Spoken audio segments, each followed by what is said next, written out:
Welcome to the Industrial Talk Podcast with Scott McKenzie.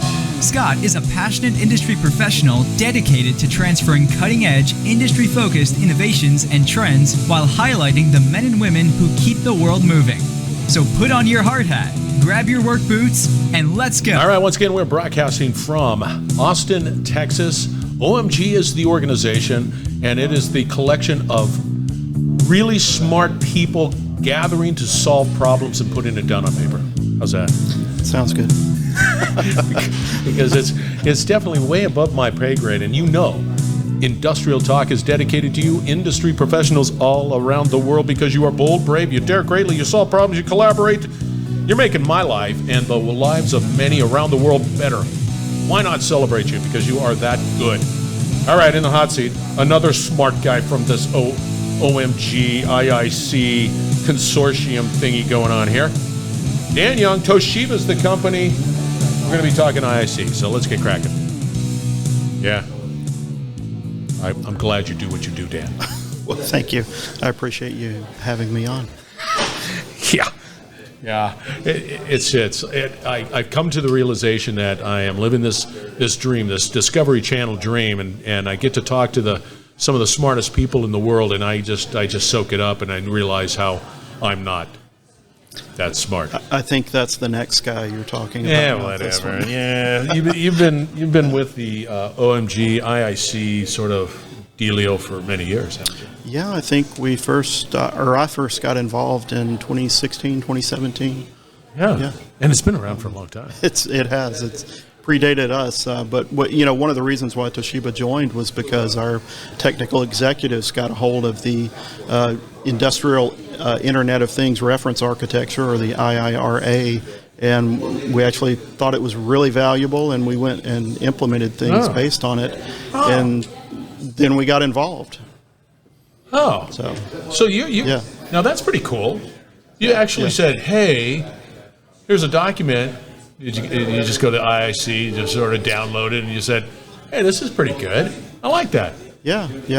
Our technical executive at the time, Hiroshi Yamamoto, he was very gung ho about this work. So we went and he took his digital transformation team and created a whole new reference architecture internally. So we called that Toshiba Internet Reference Architecture, or TIRA, because engineers love acronyms. It's definitely. I think that's second to doing these standards, like coming up with more, yes, more acronyms. I can't keep up with it, but you can. That's why you get paid the big bucks. Well, sometimes. So that's pretty cool. That's a cool story. Yeah. Before we get into the conversation, tell us a little bit about you. So about me. Daniel Young. I've been with Toshiba for 23 years now. No way. Yeah. Different iterations of the company. I started out in manufacturing with a television manufacturing plant, moved up into television design. That's how I got into the standards work. I got into video standards efforts. And then now I'm, working with our industrial teams across the world and kind of back, focused on the manufacturing stuff, but from a very different angle, looking at it from a standards and best practices type of view. So I want to buy a TV. What's the best TV out there? So here's the story. We went to Best Buy. My son and I were starting, hey, let's go look at the TVs. Clearly the technology has surpassed my expectations. It's crazy. I still work with the HDMI Forum, which is the standards body for HDMI, and it keeps going. 4K is not the end. 8K may not be the end, but it keeps going and going. Yeah. And I just remember just staring at it, going, God, those are great colors. Yeah. Wow. And do you have a good TV? I do. I have the last TV, Toshiba TV that I was involved in before I got out of that business. Yeah. Still have it.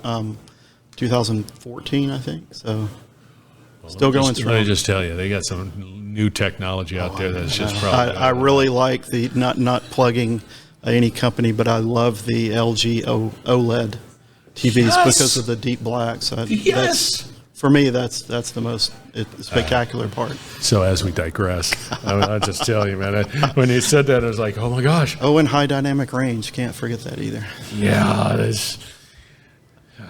Yeah, and you go out and you buy something, and then they're going to come out with another one, and then, a week later, you're just like, oh. You can enjoy it for a long time. Yeah.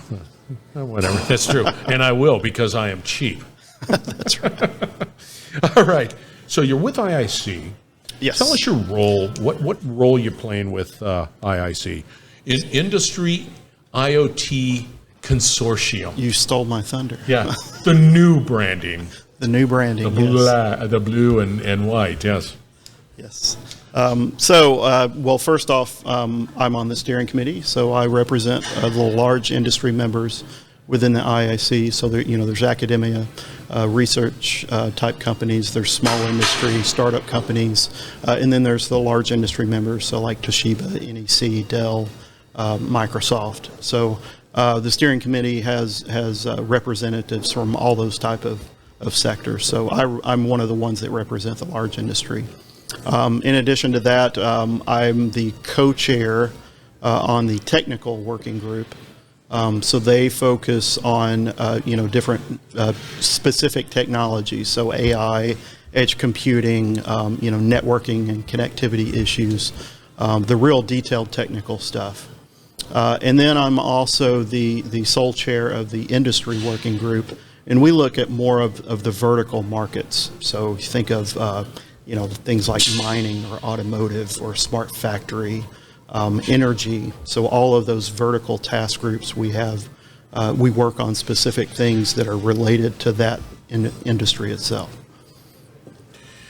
The only thing I can pull out of that, outside of the fact that I'm trying to flow all of this together in my head, which is just, I'm woefully inadequate. However, when you say you represent industry, what is it? How do you represent?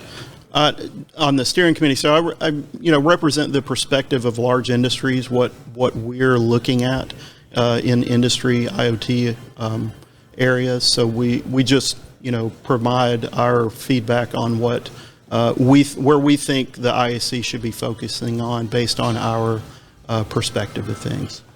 And where do you think those perspectives need to be? I think right now the perspective should be on deployments.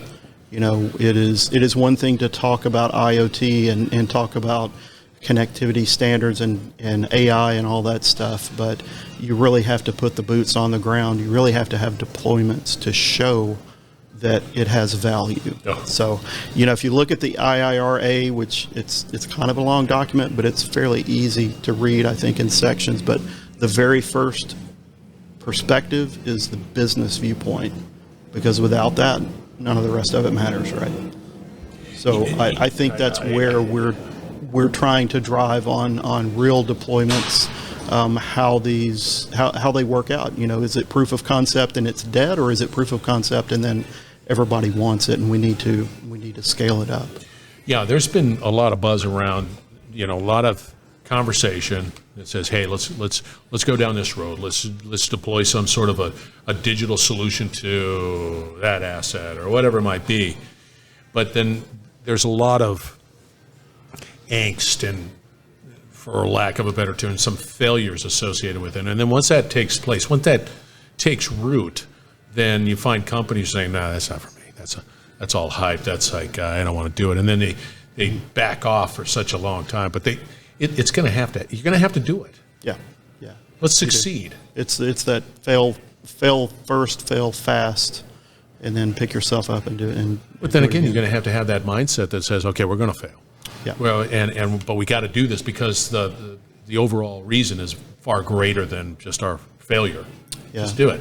And so that's where the IIC can come in and help, because we have these programs called test beds where it can be collaborative efforts with companies and with people who aren't even a member of IIC, that they can work together and we can collectively try something out and test it and see what worked, what didn't work. And so that it lowers the cost. It lowers the cost of that risk. And risk. Yeah. Right. Yeah. Right. Yeah. Right. So you can try it out. You can talk about it. People can get together and work together. Companies can get together and talk about it and work through those issues. But these test beds can be located on site of whatever the business would. Yeah, they can be located. I mean, there's some that are. One of the mining test beds is in, I think, South Africa. Yeah, they could be located anywhere, or the one that here NEC is looking at is in the cloud. It's not located anywhere. It's in servers. I had a in the conversation cloud with somewhere. them. Yeah. Yeah. Interesting. It's just It like is.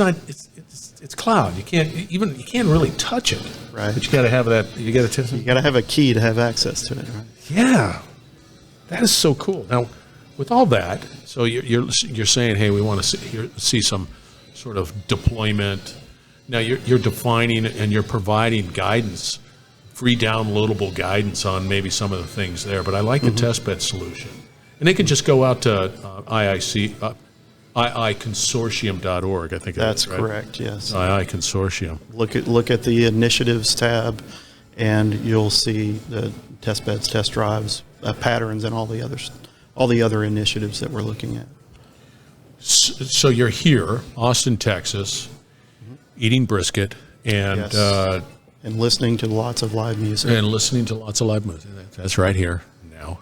See, I'm from Nashville, so we're the Music City, USA. We're recorded music, but absolutely Austin is the live music capital of the country, hands down, and it's great. See, I like Nashville too. You got some good speakeasies there. Yeah. We've got better barbecue. Whoa, you just threw down. I'll be controversial. Yeah, it's huge. But now the brisket, that's a league of its own here in Texas. It is. Yeah, and I was going to say the brisket here is next level, whatever. So here you're with IIC, and what is your role or activity happening here? Because there's just people are meeting and everybody disappears into these holes and then they come on out for food. And then they disappear. and coffee, and then they disappear again, and then things happen, I guess. So it's. Yeah, so we've had there's quite a bit going on. There's a lot of keynotes and presentations, like the negotiation automation platform that we were talking about earlier. The Smart Factory group is having their own set of discussions talking about connectivity standards and how they apply to factories that are producing huge amounts of parts in very minuscule amounts of time. What I've been working on this week is kind of wrapping up our groups, looking at what we want to do for 2023. And one of the efforts that we're looking at is a theme focused on sustainability, which I think is really cool because Toshiba is it's sustainability month in December for Toshiba. So when people came out with that thought, my hand jumped up and I said, yes, absolutely, we need to work on that. So we're looking at those type of things. We're looking at continuing to work on digital transformation initiatives. So we're looking at the technologies that enable digital transformation. So I just finished up one. It should get published soon on machine learning. So using machine learning AI as a way to transform your company's business model. So we had a paper on that. There are, what else is going on? Let me ping you on the sustainability one. Sure. What does that look like? What is that? What does it look like? I mean, everybody's. I mean, clearly it's important, but yeah. And Toshiba specifically had kind of aligned with the the 5 main sustainability goals. But what I'm particularly trying to get focused on it is in the energy domain. So looking at tying renewable energy together. We've actually, so Toshiba in Japan, we've been working with the renewable energy providers there, looking at the very small ones, and we have a system called the virtual power plant which basically aggregates a lot of very small, solar farms, wind turbine, these small ones together. It's like a quasi microgrid. Yeah, it can be microgrids, right? Yeah, but it's And so they can work independently, which is good because if one goes down, the other one doesn't go down, right? So you don't get. That's the thing that California is facing. If they had more microgrids, then one cell could go down, but the others stay. But in this case, we're looking at Japan's gone from their tariff system, kind of following what Germany and the EU is doing. But now the renewable energy providers are incentivized to pay to get on the energy grid market run by Japan's government. But there's an incentivization to sell electricity on that market. But at the same time, there's regulatory requirements on they have to report what they're going to generate before they can sell it. So the Toshiba virtual power plant idea is to aggregate these smaller providers together and give them better, power over that energy market, so that they can get better prices and also do better reporting for the regulatory bodies. So I was talking to somebody, and it's in line with generation in Japan, and with Fukushima going down. All that capacity has to be replaced. It's not up. It's gone. Right. And that's no small task. Right. Because they're going to have to replace it some way, shape, or form, and they're going to just continue to have challenges. And they're So with following with those sustainability goals, the government there is incentivizing these smaller renewable energy provider, distributed energy resources to play in this larger market, but you don't want to be a small fish in a big pond. So the virtual power plant idea is to make all these small fishes a bigger fish. I like it. Sounds cool. I'm sold. Okay. Why not, right? But because the sustainability is interesting, and I know that you talked about digital transformation. I think it has to be real. If you're saying, hey, let's do this machine learning or whatever. There's so much.